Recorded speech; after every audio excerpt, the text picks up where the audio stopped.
3 Kota Serang akan mempresentasikan topik 5 ruang kolaborasi tentang pelaksanaan pendidikan inklusif di Indonesia.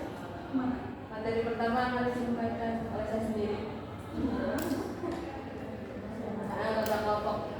Tantangan implementasi pendidikan inklusif di Indonesia. Nah, tantangan utama dalam implementasi pendidikan inklusif adalah kurangnya sumber daya yang memadai.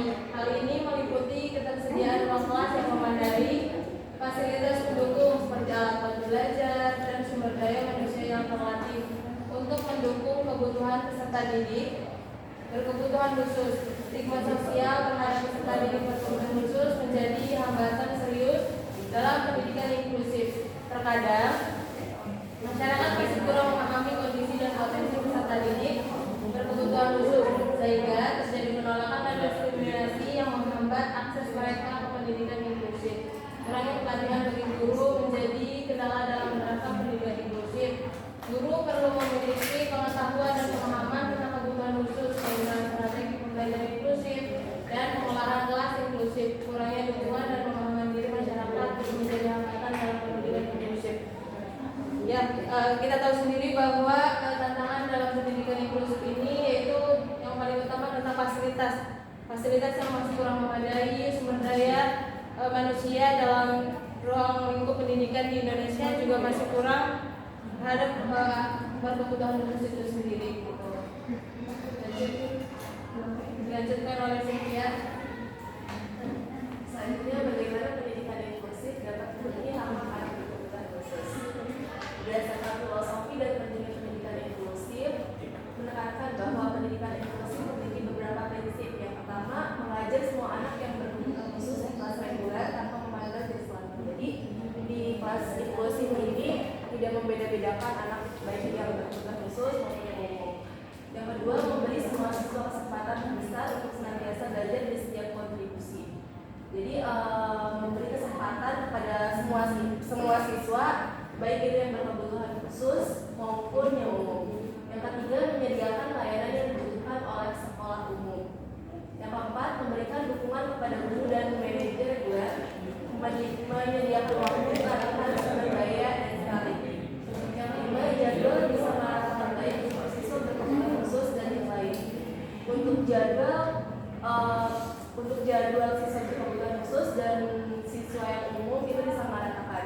Yang keenam, mengikutsertakan siswa yang berkebutuhan khusus untuk kelas-kelas akademik dan kegiatan setelah sekolah dengan anak-anak seusianya, seperti seni musik, senam, studi lapangan, dan latihan kelulusan. Siswa-siswa berkebutuhan khusus menggunakan konten, library, lapangan, dan sarana serta prasarana lainnya bersama-sama. Yang ketujuh, persahabatan di antara keduanya selalu didorong untuk senantiasa dilakukan.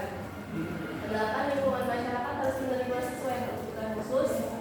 Jika perlu, semua anak harus diajarkan terkait dengan aturan, menerima dan memahami perbedaan di setiap manusia. 11, menempatkan anak yang tidak memerlukan pendidikan khusus di sekolah yang sama dengan anak yang memerlukan pendidikan khusus. 12, orang tua harus serius dalam memberikan rasa pengertian. Dan yang terakhir, menyediakan program pendidikan yang merata. Selanjutnya,